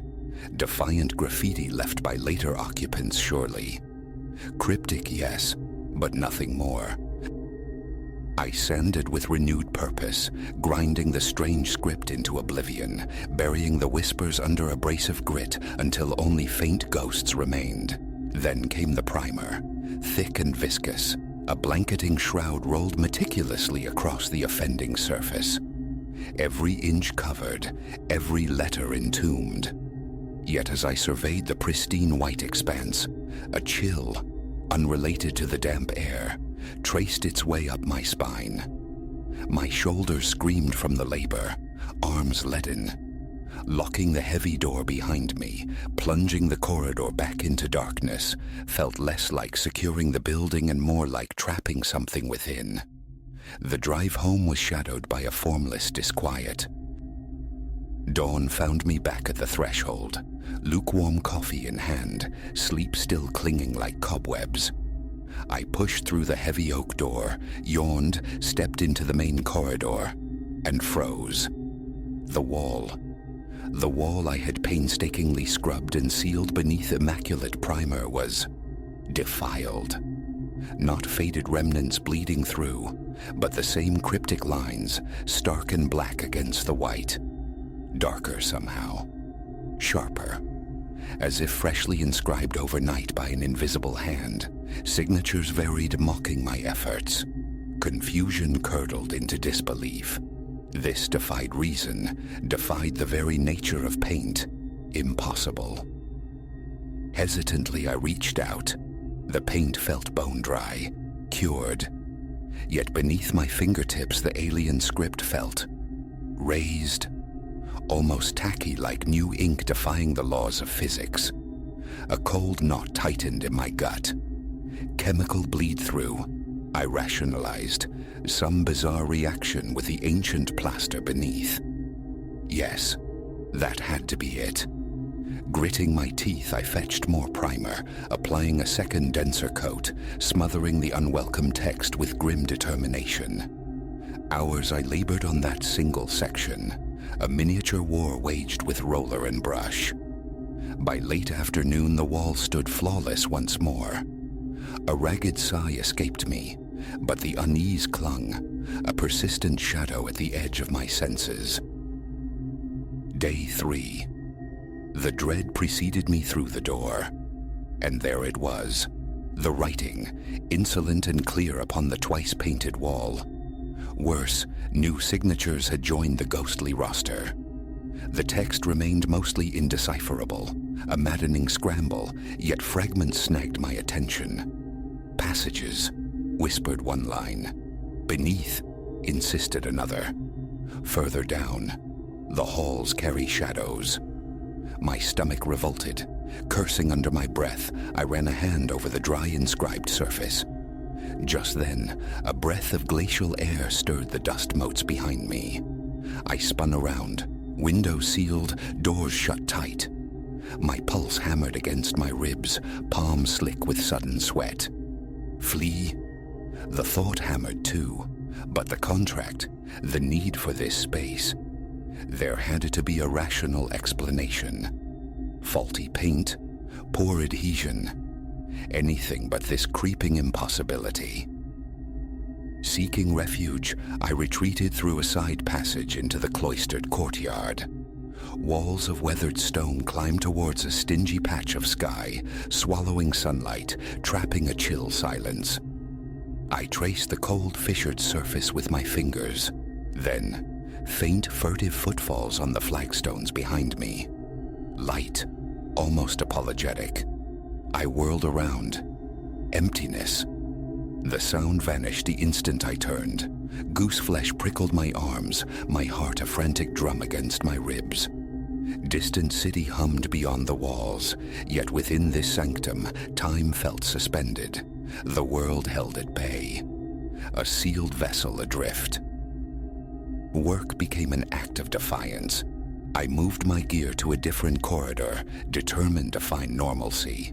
The industrial sander roared, a furious mechanical beast tearing at the plaster, filling the air with choking clouds. As the white haze settled, faint tracery emerged along the wall's edges. The same damnable script.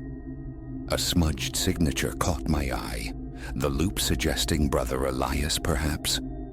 I attacked it with a rag soaked in paint thinner. The ink ghosted, then impossibly bled back into view, darkening as if seeping from the very stone beneath. Vertigo washed over me. I leaned against the humming sander, struggling for breath. That evening, desperation dictated a new tactic. A heavy-duty chemical sealant, its fumes acrid and suffocating even through my mask. Windows thrown open offered little relief. My eyes burned. As the viscous liquid slicked over the plaster, the spectral writing seemed to shimmer beneath it, pulsing faintly in the oblique light, a silent, stubborn resistance. Finishing the section felt like sealing a tomb.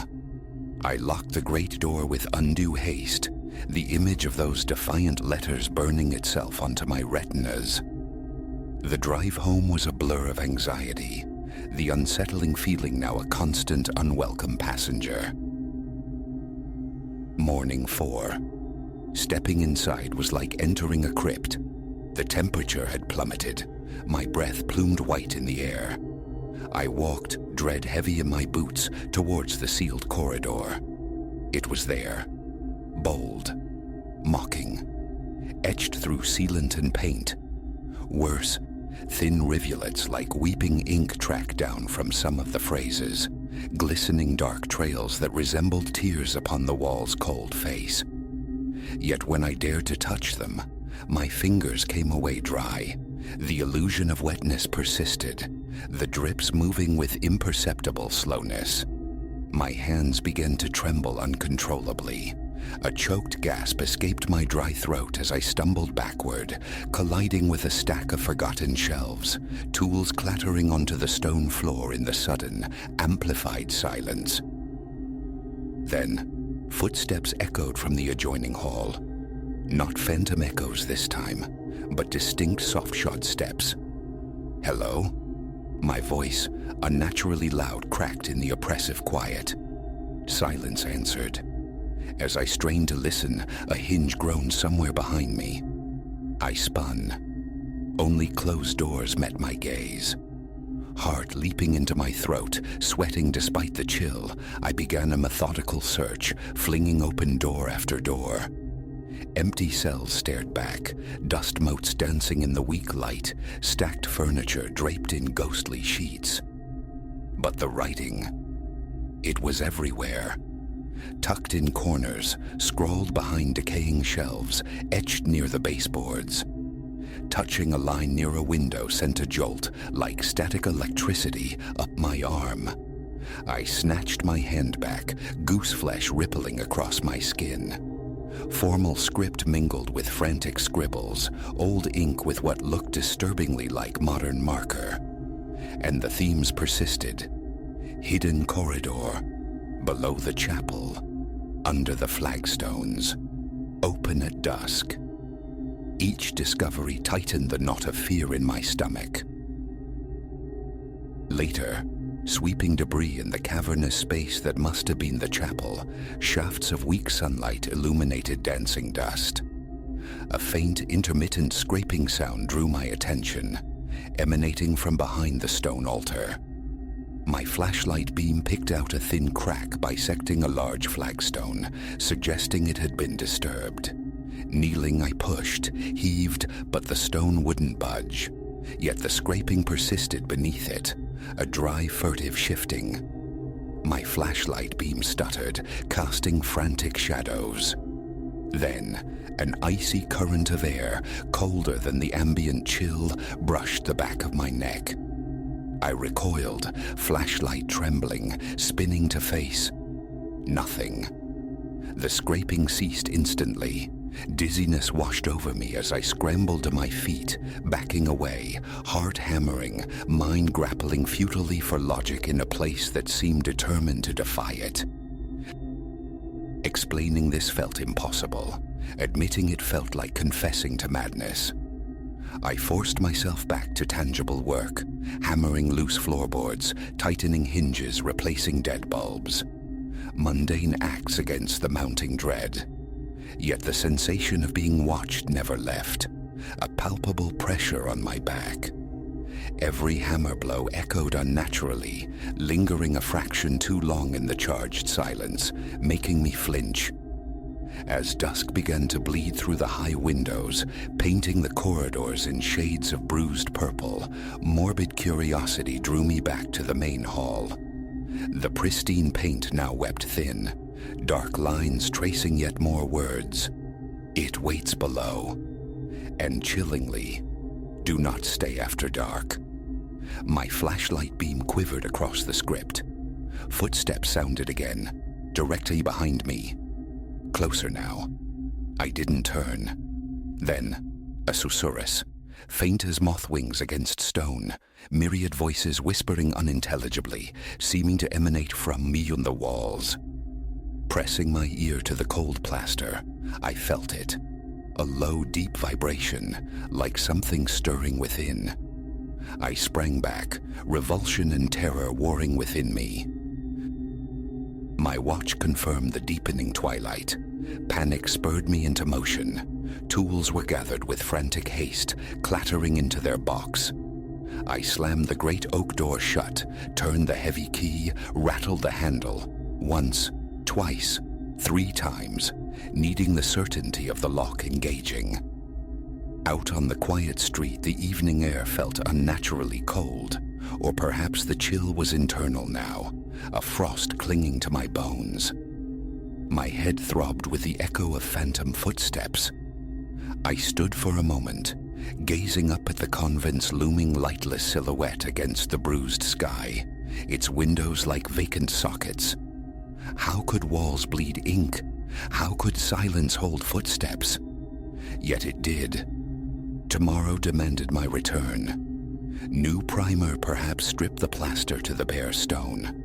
Whatever it took to silence those persistent, impossible words.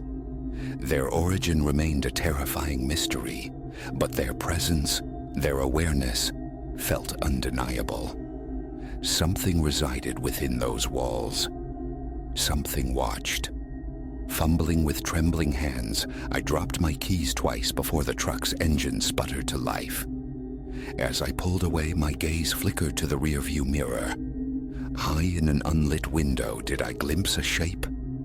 A dark, unmoving silhouette against the deeper blackness within. A blink, a frantic heartbeat, and it was gone. Or had never been there. Cold dread seeped into my hands, gripping the wheel. Sleep would offer no escape tonight. Tomorrow waited, and with it, the silent, watchful stones of the old nunnery.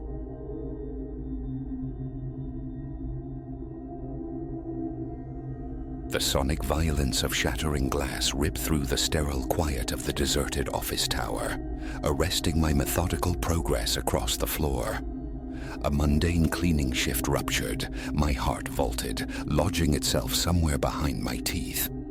Suddenly, irrevocably, I was no longer the sole occupant of these echoing spaces. What had begun as just another Tuesday night spiraled into a frantic ballet of pursuit and evasion, my intimate cartography of this steel and glass giant the only fragile barrier between me and the encroaching dark. My name is Elias. For half a decade, the Apex Citadel has been my nocturnal domain, a towering edifice whose 30 stories I patrol as night custodian. No prestige clings to the title, yet the wages suffice, and the solitude provides fertile ground for the audiobooks that narrate my labor. Every duct, each forgotten closet, the polished expanse of the executive Aries down to the subterranean warren of storage. I know them all. A familiarity I never imagined would become my shield. Midnight had just surrendered its hold when the fracture echoed upwards. I was navigating the 15th floor's labyrinth of cubicles, the vacuums drone a familiar hum against the silence. Initially dismissal, the citadel often sighed and settled in the wee hours, groaning like a vessel long at sea. But then voices, low gravelly murmurs freighted with urgency, drifted from the elevator bank. Instantly the vacuum died, silenced by my trembling hand. My pulse hammered against my ribs. This wasn't the clatter of a late-working executive or the apologetic return of a forgetful staffer. These were trespassers. 3, perhaps more, judging by the cadence of their hushed exchange. I sank behind the flimsy partition of a workstation, straining to decipher their intent. Fragments pierced the distance. Server nexus. Narrow window. My thoughts tangled, then clarified with chilling speed. The server nexus resided 5 floors above, repository of Apex Corp's most guarded digital secrets. Whatever drew these men here spelled catastrophe. Action was imperative. Yet what action? I was a cleaner, armed with polish and disinfectant, not tactical gear. My fingers, slick with sudden sweat, fumbled for my mobile, a lifeline to summon aid. But the screen confirmed my dread. No service. The Citadel's dense core frequently choked signals, transforming pockets of the structure into communication dead zones. I stood squarely within one. Their whispers intensified, drawing nearer. Immobility meant discovery. Soundlessly, a shadow detaching itself from shadows, I flowed towards the stairwell access. Just as my fingers brushed the cool metal of the door handle, the elevator chimed its arrival on my floor. They were here. I slipped through the doorway, melting into the concrete well, my breath catching in ragged, shallow gasps. A phone. The security station on the ground floor possessed a landline. Reach it unseen. That was the path. Downwards I plunged, boot soles whispering against the worn steps. 2 flights melted away beneath me before the clanging echo of the door above me opening froze the marrow in my bones. You, hold it right there. The command, rough and commanding, shattered the stillness. Thought ceased. Instinct ignited. I bolted, devouring the stairs in 2s and 3s, the metallic chorus of my keyring betraying my flight. Heavy footfalls pounded in pursuit, echoing in the enclosed space, gaining terrifying proximity. Bursting onto the 10th floor, I careened down the corridor, the hunters closing the distance. Desperation clawed. A conference room door gaped open. I veered inside, launching myself beneath the polished expanse of the central table, pulling myself into the deepest shadow. Air burned in my lungs as I clamped down on my breathing, listening to them storm into the room. Vanished. Where? One snarled, frustration roughening his voice. Fan out, commanded another. Can't be far. Through the gap below the tabletop, I tracked their movements by their boots. One pair halted mere inches from my concealment. I squeezed my eyes shut, bracing for the inevitable discovery. Then, salvation from the hallway. Think I saw movement this way. Down here. The boots pivoted, retreated. The hunter surged out, pursuing a phantom. For several heartbeats I remained frozen, scarcely daring to breathe. Then cautiously I extricated myself from beneath the table. This refuge was temporary.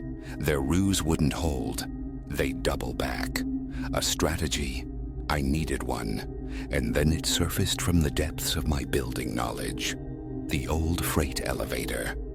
Seldom used, its entrance masqueraded as a simple maintenance panel, perfectly blended into the corridor wall. If I could reach that, perhaps a descent unseen. I slid from the conference room, every nerve ending alight, a seismograph registering the faintest vibration. Above, the thwarted voices of the intruders reverberated down the stairwell. Swiftly, silently, I navigated the corridor. The disguised panel waited at the corridor's terminus, nondescript, easily overlooked by the uninitiated. My hand reached it just as the stairwell door slammed open again. Sweep this level. Again. The order cracked like a whip. He's got to be here. My fingers, clumsy with adrenaline, wrestled with the keys, seeking the specific cut for the maintenance lock. Footsteps hammered closer, louder, each thud a countdown. Click. The lock yielded. A triumphant shout erupted behind me. There. Got him. I wrenched the panel door open, flung myself into the narrow space beyond, and slammed it shut. No internal lock. My mop prop nearby became an improvised barricade, wedged against the door handle, a fragile defense, buying moments. The service lift stood before me, its doors agape as if in welcome. I leaped aboard, jabbing the button for the ground level. As the door slid sluggishly closed, I saw the maintenance panel shudder violently under the impact of a heavy shoulder. The descent commenced, an agonizingly slow crawl through the building's spine. Muffled shouts and percussive impacts filtered down from above. I prayed the lift's notorious groans and creaks wouldn't betray my passage.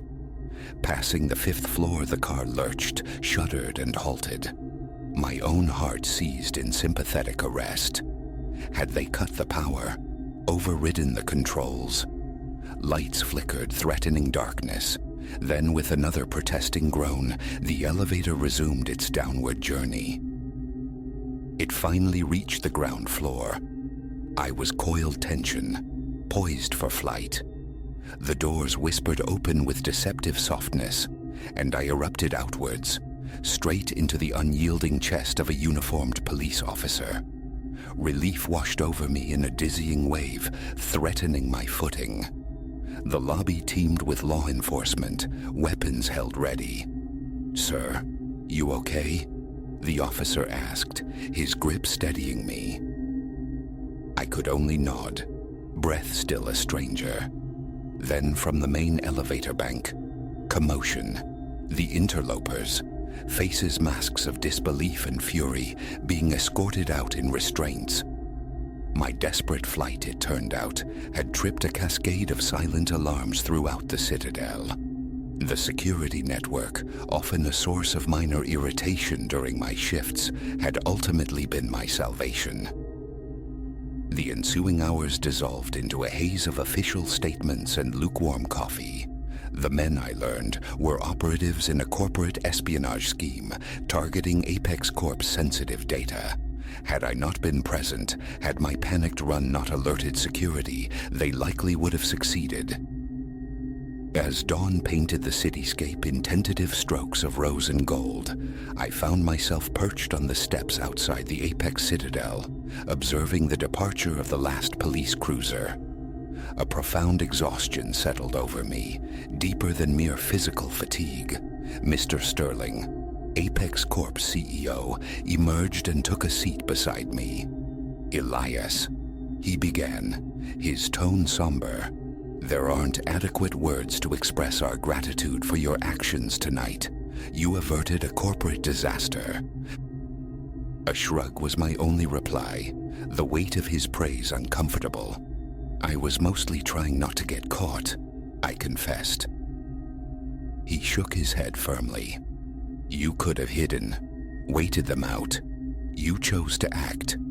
In doing so, you protected far more than just yourself." He paused, regarding me thoughtfully. "Our head of security is retiring next month. After tonight, I can't imagine entrusting this building to anyone else. How would you feel about a significant change in your duties?" I stared, momentarily speechless. "But ye sweep floors," I managed, the protest sounding weak even to my own ears. A faint smile touched Mr. Sterling's lips.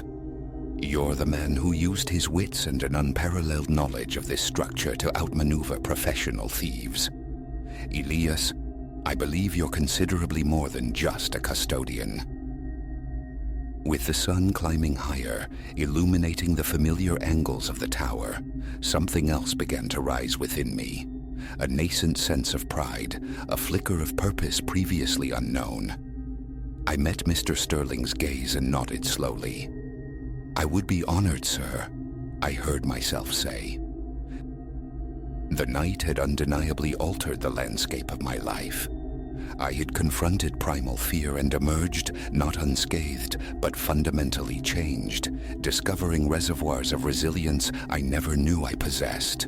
Standing, ready to embrace this unexpected trajectory, a realization struck. The building I had meticulously cleaned for years, whose every secret I thought I held, still harbored surprises, and apparently so did I. The next time I entered the Apex Citadel, it wouldn't be pushing a cleaning cart, but bearing a new weight of responsibility, a different kind of pride. The night custodian had vanished with the darkness. In his place stood the newly appointed guardian, prepared to defend the citadel and its occupants with the same resourcefulness that had carried him through the terror. Life, it seemed, specialized in unforeseen detours. Sometimes the very elements perceived as limitations, a routine job, an encyclopedic knowledge of corridors and crawl spaces, transform into unexpected strengths. All it requires is the courage to seize the moment when it arrives. Gazing up at the towering structure, I felt ready. Because now I understood. We are all architects of possibilities far exceeding our own estimations. Sometimes it simply takes one night of profound fear to reveal the true strength of our foundations.